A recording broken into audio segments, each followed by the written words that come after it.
नमस्कार, सांकेतिक भाषा के इस विशेष बुलेटिन में आप सभी का स्वागत है। मैं हूं ऋतु वर्मा, मेरे साथ हैं एचआई एंकर गार्गी शुक्ला।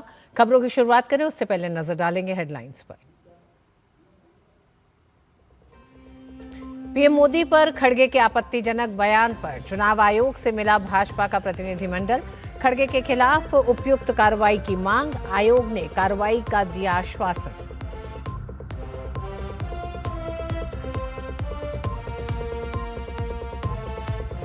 पश्चिम बंगाल और तमिलनाडु में कल होने वाले मतदान के लिए चुनाव आयोग की व्यापक तैयारियां। पश्चिम बंगाल में दूसरे चरण के लिए चुनाव प्रचार जोरों पर।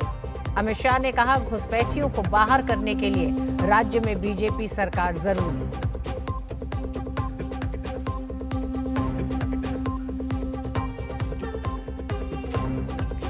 सुप्रीम कोर्ट ने ममता बनर्जी को लगाई फटकार। आईपैक मामले में ममता बनर्जी के रवैये पर उठाए सवाल। कहा, किसी भी मुख्यमंत्री को जांच में हस्तक्षेप की नहीं दी जा सकती इजाजत।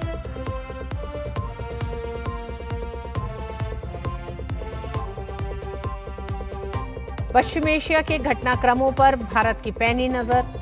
सब्जी और आवश्यक वस्तुओं की आपूर्ति के साथ साथ घरेलू एलपीजी की सप्लाई पूरी तरह सामान्य। विदेश मंत्रालय ने भारतीय नागरिकों की सुरक्षा को बताया प्राथमिकता।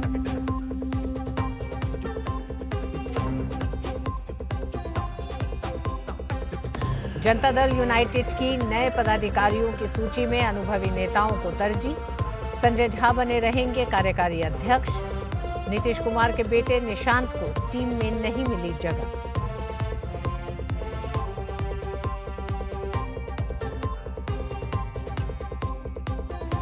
वायुसेना का पूर्वांचल एक्सप्रेसवे हवाई पट्टी पर 2 दिवसीय हवाई अभ्यास शुरू। सुखोई और मिराज सहित वायुसेना के कई फाइटर जेट्स का टेक ऑफ और लैंडिंग का अभ्यास। कांग्रेस अध्यक्ष मल्लिकार्जुन खड़गे प्रधानमंत्री नरेंद्र मोदी पर विवादित बयान देकर फंस गए हैं। तमिलनाडु में चुनाव प्रचार के दौरान खड़गे ने पीएम मोदी पर आपत्तिजनक शब्द का प्रयोग किया। इस बीच भाजपा प्रतिनिधिमंडल ने नई दिल्ली में चुनाव आयोग से मुलाकात की। केंद्रीय मंत्री निर्मला सीतारमण, किरण रिजिजू और अर्जुन राम मेघवाल के नेतृत्व में भाजपा के प्रतिनिधिमंडल ने चुनाव आयोग से कांग्रेस अध्यक्ष के खिलाफ उपयुक्त कार्रवाई करने की मांग की। चुनाव आयोग ने खड़गे के खिलाफ कार्रवाई का आश्वासन दिया। मुलाकात के बाद किरण रिजिजू ने कहा कि हमने सख्त से सख्त कार्रवाई की मांग की है। सख्ती से सख्ती कार्रवाई किया जाए, हमने मांग किया है। और हमने ये भी मांग किया है कि मल्लिकार्जुन खड़गे जी, कांग्रेस पार्टी पूरा देश के लोगों से माफी मांगे और इलेक्शन कमीशन उपयुक्त कार्रवाई करना चाहिए। हमने कमीशन को रिक्वेस्ट किए हैं कि देश का कोई भी पॉलिटिकल पार्टी अगर इस तरह का भाषा का प्रयोग करेंगे तो ये हमारे पार्टी का, सरकार का विषय नहीं है। लोकतंत्र के लिए बहुत ही ये घिनौना हरकत है और लोकतंत्र को ये बहुत नीचे तरीके से कमजोर करने जा रहे हैं। कांग्रेस अध्यक्ष मल्लिकार्जुन खड़गे के प्रधानमंत्री नरेंद्र मोदी को लेकर दिए गए विवादित बयान पर भाजपा के राष्ट्रीय अध्यक्ष नितिन नवीन ने तीखी प्रतिक्रिया दी है। नितिन नवीन ने कहा कि जब जब कांग्रेस पीएम मोदी को निशाना बनाती है, तब तब जनता प्रधानमंत्री को जीत की माला पहनाकर जवाब देती है। उन्होंने इसे कांग्रेस की हताशा और गिरती राजनीति का उदाहरण बताया। मैं तो यही मानता हूं कि कांग्रेस की हताशा और निराशा दिख रही है। कांग्रेस और राहुल गांधी के कुनबा जिस प्रकार के शब्दों की मर्यादा को तोड़ रहा है और लांघ रहा है, जनता ने उनको हमेशा इसके लिए सबक सिखाया, पर फिर भी वो अपनी गलतियों से सीखते नहीं हैं। जब जब वो इस प्रधानमंत्री को अपमानित करने का प्रयास करते हैं, देश की जनता उनको जीत का माला पहनाती है। कांग्रेस अध्यक्ष मल्लिकार्जुन खड़गे द्वारा प्रधानमंत्री पर की गई टिप्पणी को लेकर सियासी बयानबाजी तेज हो गई है। गृहमंत्री अमित शाह ने पश्चिम बंगाल में रैली के दौरान कांग्रेस नेतृत्व पर निशाना साधते हुए कहा कि राहुल गांधी के साथ रहकर मल्लिकार्जुन खड़गे की भी भाषा बिगड़ रही है। जिस नरेंद्र मोदी जी ने आतंकवाद को समाप्त कर दिया, वो नरेंद्र मोदी जी को कांग्रेस के अध्यक्ष आतंकवादी कह रहे हैं। ये राहुल बाबा के साथ रह रहकर खड़गे जी भी भाषा बिगड़ने लगी है। राहुल बाबा, मोदी जी को जितनी गालियां दोगे, जितना गाली का कीचड़ बनाओगे, कमल उतना शान के साथ खिलकर आएगा। पश्चिम बंगाल में चुनावी सरगर्मी अपने चरम पर है। सभी राजनीतिक दल इस चुनावी रण में अपनी अपनी जीत का दावा कर रहे हैं। इसी कड़ी में भाजपा के वरिष्ठ नेता और उत्तर प्रदेश के मुख्यमंत्री योगी आदित्यनाथ ने नादिया में चुनावी जनसभा को संबोधित किया। इस दौरान योगी ने ममता सरकार पर जमकर निशाना साधा। टीएमसी सरकार पर हमला करते हुए उन्होंने कहा कि बंगाल की पावन धरती पर टीएमसी के गुंडे चीरहरण कर रहे हैं। बंगाल अब भ्रष्टाचार और लूटपाट का गढ़ बनता जा रहा है। बंगाल की इस दुर्गति के लिए टीएमसी की सरकार जिम्मेदार है। गुरुदेव रविंद्रनाथ ठाकुर की इस पावन धरा में, अरविंदो घोष की इस पावन धरा में, बंकिम चंद्र चट्टोपाध्याय की पावन धरा में टीएमसी के गुंडे चीरहरण कर रहे हैं, लूट रहे हैं। टीएमसी टेरर का प्रतीक बन गई है। टीएमसी माफिया राज का प्रतीक बन गया है। टीएमसी करप्शन का पर्याय बन गया है। बंगाल के अंदर आज उपद्रव जैसा माहौल है। पश्चिम बंगाल में कल होने वाले पहले चरण के मतदान के लिए चुनाव आयोग ने व्यापक तैयारियां की हैं ताकि चुनाव प्रक्रिया सुचारू और निष्पक्ष तरीके से संपन्न हो सके। बंगाल में पहले चरण के मतदान को देखते हुए सभी मतदान केंद्रों पर वेबकास्टिंग व्यवस्था के सुचारू संचालन का ट्रायल रन आज से शुरू हो रहा है। ये प्रक्रिया राज्य के मुख्य चुनाव अधिकारी के कार्यालय से संचालित की जाएगी। केंद्रीय बलों, कोलकाता पुलिस, राज्य पुलिस और निर्वाचन आयोग के प्रतिनिधि मतदान के दिन मतदान बूथों से लाइव प्रसारण सुनिश्चित करने के लिए मिलकर काम करेंगे। इस पहल का उद्देश्य बूथ स्तर पर निगरानी को मजबूत करना और पारदर्शी मतदान प्रक्रिया सुनिश्चित करना है। निर्वाचन आयोग दिल्ली से इस ट्रायल रन के हर चरण की स्वयं निगरानी करेगा। इसके अलावा अनियमितताओं और हिंसा को रोकने के लिए कई कदम उठाए गए हैं, जिनमें अर्धसैनिक बलों के बड़े पैमाने पर तैनाती शामिल है। आवश्यकता पड़ने पर अतिरिक्त बल भी तैनात किए जाएंगे। पहले चरण के लिए आवश्यकता पड़ने पर 25 और 27 तारीख को पुनः मतदान कराया जा सकता है, जबकि दूसरे चरण के लिए ये 1 और 3 तारीख को हो सकता है। यदि आयोग को लगता है कि गड़बड़ियों पर प्रभावी नियंत्रण नहीं हो पाया है और विभिन्न विधानसभा क्षेत्रों से कई शिकायतें मिलती हैं, तो वो पूरी विधानसभा के परिणाम भी रोक सकता है। इस बीच अर्धसैनिक बल मतदाताओं में विश्वास पैदा करेंगे और ये सुनिश्चित करेंगे कि वे बिना किसी डर के अपने मत का प्रयोग कर सकें। जरूरत पड़ने पर मतदाताओं को सुरक्षित रूप से मतदान केंद्र तक पहुंचाने की व्यवस्था भी की गई है।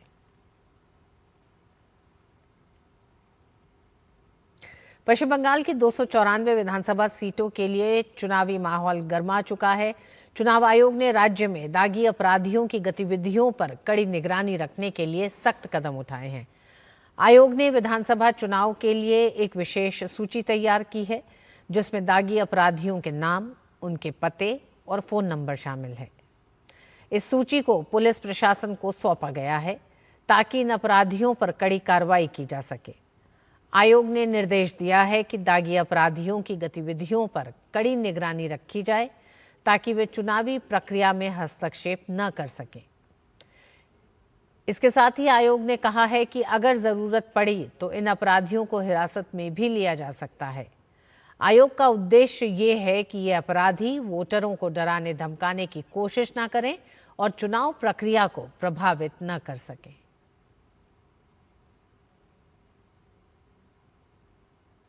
सुप्रीम कोर्ट ने पश्चिम बंगाल की मुख्यमंत्री ममता बनर्जी के आईपैक रेड के दौरान दखल देने पर कड़ी नाराजगी जताई है। कोर्ट ने स्पष्ट किया कि जब कोई राज्य का मुख्यमंत्री केंद्रीय एजेंसी की जांच में हस्तक्षेप करता है तो इसे सिर्फ केंद्र और राज्य के बीच विवाद के रूप में नहीं देखा जा सकता। ये एक गंभीर लोकतांत्रिक प्रक्रिया का उल्लंघन है। कोर्ट की ये टिप्पणी ममता सरकार द्वारा ईडी की याचिका पर सवाल उठाने के बाद आई। सीजेआई ने आगे कहा है कि एक मुख्यमंत्री को केंद्रीय एजेंसी की जांच में दखल देने की अनुमति नहीं दी जा सकती। ये एक लोकतंत्र के लिए खतरा हो सकता है और ऐसी दखलंदाजी से बचना जरूरी है। सुप्रीम कोर्ट ने ममता बनर्जी के रवैये पर गंभीर चिंता जताते हुए कहा कि किसी राज्य के मुख्यमंत्री को जांच प्रक्रिया में हस्तक्षेप कर लोकतंत्र को खतरे में डालने की इजाजत नहीं दी जा सकती। ये पूरी स्थिति देश की लोकतांत्रिक प्रणाली के लिए एक बड़ा सवाल खड़ा करती है। इस मामले में अब सुप्रीम कोर्ट ने ममता सरकार की दलील को खारिज कर दिया है और इसे एक गंभीर संवैधानिक मुद्दा बताया है। तमिलनाडु में आगामी चुनाव के लिए चुनाव आयोग ने सभी तैयारियां पूरी कर ली हैं। राज्य के मुख्य चुनाव अधिकारी ने बताया कि चुनाव प्रक्रिया को सुचारू रूप से चलाने के लिए सभी आवश्यक कदम उठाए गए हैं। मतदान केंद्रों की संख्या बढ़ाई गई है और मतदान में पारदर्शिता सुनिश्चित करने के लिए विभिन्न सुरक्षा उपाय किए गए हैं। चुनाव आयोग के अनुसार इस बार अधिक मतदान प्रतिशत की उम्मीद जताई जा रही है। चुनाव आयोग ने आचार संहिता का उल्लंघन करने वालों के खिलाफ कड़ी कार्रवाई की है और सोशल मीडिया पर भी निगरानी रखी जा रही है। चुनाव में कुल उम्मीदवारों की संख्या भी निर्धारित की जा चुकी है और चुनाव ड्यूटी में तैनात कर्मचारियों की संख्या भी बढ़ाई गई है। पश्चिम एशिया के मौजूदा हालात के मद्देनजर अंतर मंत्रालय प्रेस वार्ता में बताया गया है कि देश में कच्चे माल की कमी को दूर करने के लिए HDPE, LLDPE और PPCP पर मूल सीमा शुल्क घटाकर 0 कर दिया गया है। औद्योगिक LPG का आवंटन मार्च 2026 से पहले की थोक गैर घरेलू LPG खपत के 50% से बढ़ाकर 70% कर दिया गया है। In paint industry, after the industrial consultations and the joint working group, the meeting in the requirement of the paint industry of various fuel and various raw materials and feedstock was taken, and under which the BCD has already been reduced to 0 for HDPE, LLDPE, PPCN, which are basic ingredients required for paint in the industry. Further, the allocation of industrial LPG has also been enhanced from 50% to 70%, and thereafter the various raw materials which is required for in this paint industry in terms of butyl acrylate and their availability has also been now facilitated by the refineries, and the buyers also have been touch based with the concerned producers. अंतर मंत्रालय press वार्ता में उद्योग संवर्धन और आंतरिक व्यापार विभाग की संयुक्त सचिव निधि केसरवानी ने उद्योग और सरकार के बीच सहयोग पर जोर दिया। उन्होंने कहा कि बॉयलर अधिनियम के तहत राज्य सरकारों को परामर्श जारी किया गया है, जिसमें तेल की खपत को कम करने के लिए उपाय सुझाए गए हैं। Extension of the boiler certificates which are due for renewal for high capacity boilers, so that the verification parameters and based on the satisfactory external inspection 3 months extension can be granted. And further, for the boiler certificate for high capacity boilers in major oil and gas units, also a 3-month temporary extension has been granted, which includes refineries, petrochemicals and fertilizer plants based on fulfilling certain criteria.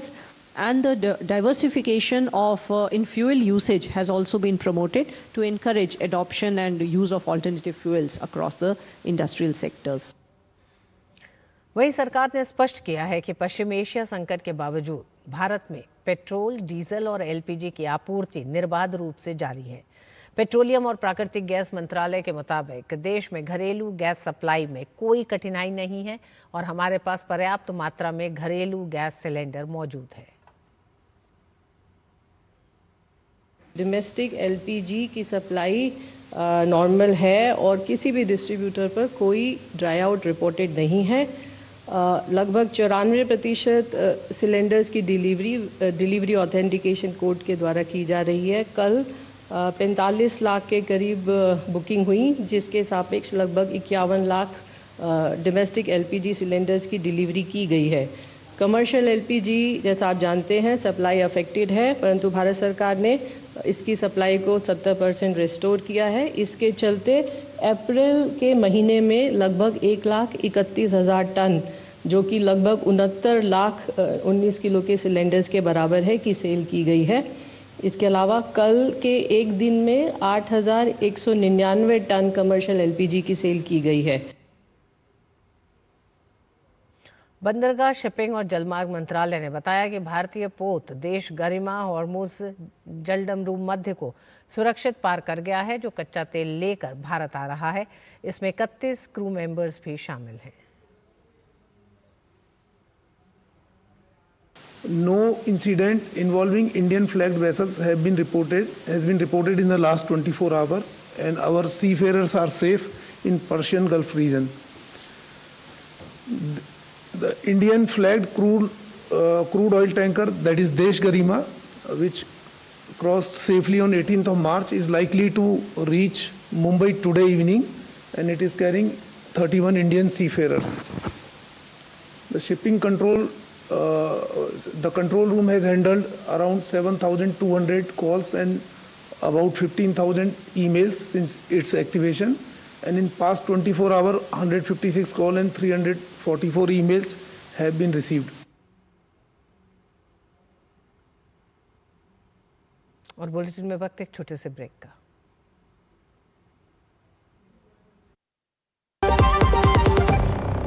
जब धरती चीर कर निकलता है लोहे का पत्थर और मिलता है मोंगिया के जोश से, फिर तपता है, पिघलता है और बनता है फौलाद। अब होता है सरिया सारी खूबियों के साथ। मोंगिया स्टील, मजबूत देश का मजबूत सरिया। All India railway men's federation ने रेलवे ट्रैक मेंटेनरों की ज्वलन समस्याओं पर चर्चा के लिए बुधवार को दिल्ली के तालकटोरा इंडोर स्टेडियम में एक भव्य सम्मेलन आयोजित किया। इस सम्मेलन में देश भर से 3,000 से अधिक प्रतिनिधियों ने हिस्सा लिया। कार्यक्रम में केंद्रीय रेल मंत्री अश्विनी वैष्णव, रेल बोर्ड के सदस्य इंफ्रास्ट्रक्चर विवेक कुमार गुप्ता और उत्तर रेलवे के महाप्रबंधक राजेश कुमार पांडे मौजूद रहे। केंद्रीय रेल मंत्री अश्विनी वैष्णव ने ट्रैक मेंटेनरों की सुरक्षा के प्रति अपनी प्रतिबद्धता दोहराते हुए कहा कि ट्रैक मेंटेनरों की सुरक्षा सुनिश्चित करने के लिए हर तकनीकी पहलू पर गंभीरता से काम किया जा रहा है। वर्तमान में कई स्थानों पर आधुनिक तकनीकों के ट्रायल चल रहे हैं। आने वाले वर्षों में ट्रैकमैन के काम करने की पूरी पद्धति बदल जाएगी, जिससे उनका कार्य न केवल सुगम होगा बल्कि पूरी तरह सुरक्षित भी होगा। मोबाइल फोन बेस्ड सिस्टम है जिसमें रिलायबिलिटी बहुत अधिक है, क्योंकि अब कवच लग रहा है, ऑटोमेटिक सिग्नलिंग लग रहा है, और बहुत जगह जहाँ पे पुराने RRI थे, पुराने पैनल इंटरलॉकिंग थे, वो सब कन्वर्ट हो रहे हैं इलेक्ट्रॉनिक इंटरलॉकिंग, यानी डिजिटल व्यवस्था में सब आगे बढ़ रहे हैं। तो डिजिटल व्यवस्था में जब बढ़ रहे हैं तो उस डिजिटल व्यवस्था से गाड़ी की पोजीशन, ट्रैक मेंटेनेंस के लिए ट्रैक पे काम करने वाले सभी भाइयों और बहनों को एक रिलायबल तरीके से पहुंचाने की व्यवस्था हो सकती है, वो है मोबाइल के माध्यम से। केंद्रीय जल शक्ति मंत्री CR पाटिल ने नई दिल्ली स्थित श्रम शक्ति भवन में 9वें भारत अंतर्राष्ट्रीय जल सप्ताह 2026 की घोषणा की। 22 से 26 सितंबर के बीच नई दिल्ली में आयोजित होने वाले इस कार्यक्रम का मुख्य उद्देश्य जलवायु लचीला जल प्रबंधन विषय के तहत नीति निर्माताओं, विशेषज्ञों, शोधकर्ताओं, नवप्रवर्तकों और हितधारकों के बीच जलवायु और टिकाऊ जल प्रबंधन समाधानों के निर्माण पर संवाद, सहयोग और विचारों के आदान प्रदान के लिए एक वैश्विक मंच प्रदान करना है। इस आयोजन में 11 देशों सहित भारत के सभी राज्यों और केंद्र शासित प्रदेशों के 5000 से अधिक प्रतिभागियों के हिस्सा लेने की उम्मीद है। इस दौरान 22 से 24 सितंबर के बीच दूसरे भारत अंतर्राष्ट्रीय वॉश सम्मेलन 2026 का भी आगाज होगा।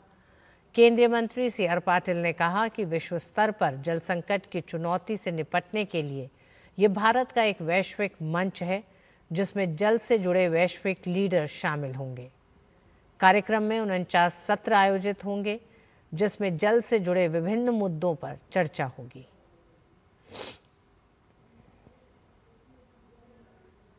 भारत के वस्त्र निर्यात क्षेत्र ने वित्त वर्ष 2025-26 में वैश्विक बाजारों में स्थिर प्रदर्शन करते हुए 2.1% की वृद्धि दर्ज की है। वस्त्र मंत्रालय के अनुसार कुल निर्यात बढ़कर 3,16,334 करोड़ रुपए हो गया। यह आंकड़ा पिछले वित्त वर्ष 2024-25 के 3,09,859 करोड़ रुपए से अधिक है। ये वृद्धि वैश्विक मांग में मजबूती और भारतीय उत्पादों की प्रतिस्पर्धात्मक क्षमता को दर्शाती है। दरअसल वित्त वर्ष 2025-26 के दौरान रेडीमेड गारमेंट्स लगातार निर्यात में प्रमुख योगदान देते रहे। इस वजह से ये 2.9% की वृद्धि के साथ 1,39,349 करोड़ रुपए के आंकड़े तक पहुंच गया। वहीं कॉटन यार्न, फैब्रिक्स, मेडअप्स और हैंडलूम उत्पादों में 0.4% की मामूली वृद्धि दर्ज हुई।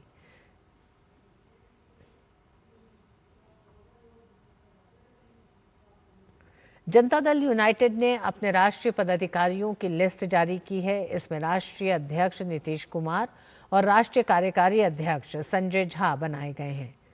नीतीश कुमार के बेटे निशांत कुमार को फिलहाल पार्टी संगठन में कोई पद नहीं दिया गया है।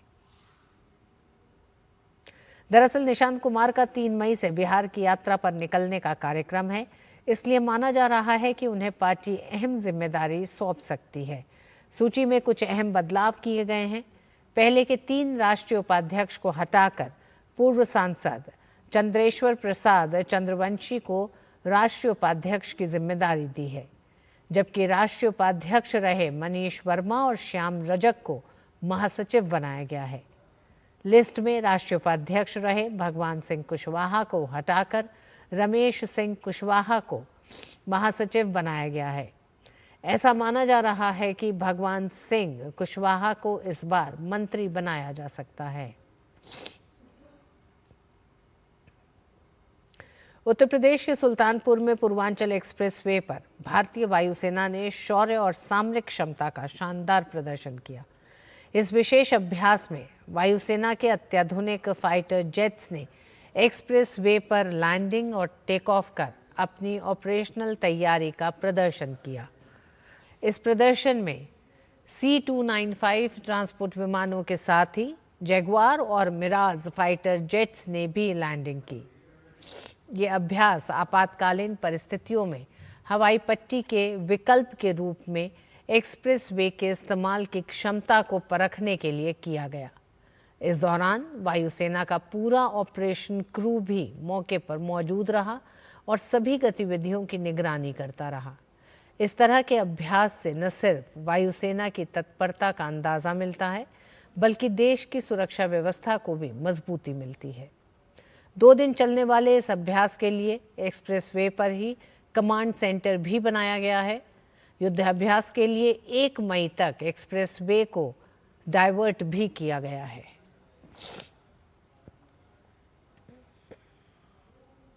और इस बुलेटिन में बस इतना ही। मुझे और गार्गी को दीजिए अनुमति। नमस्कार।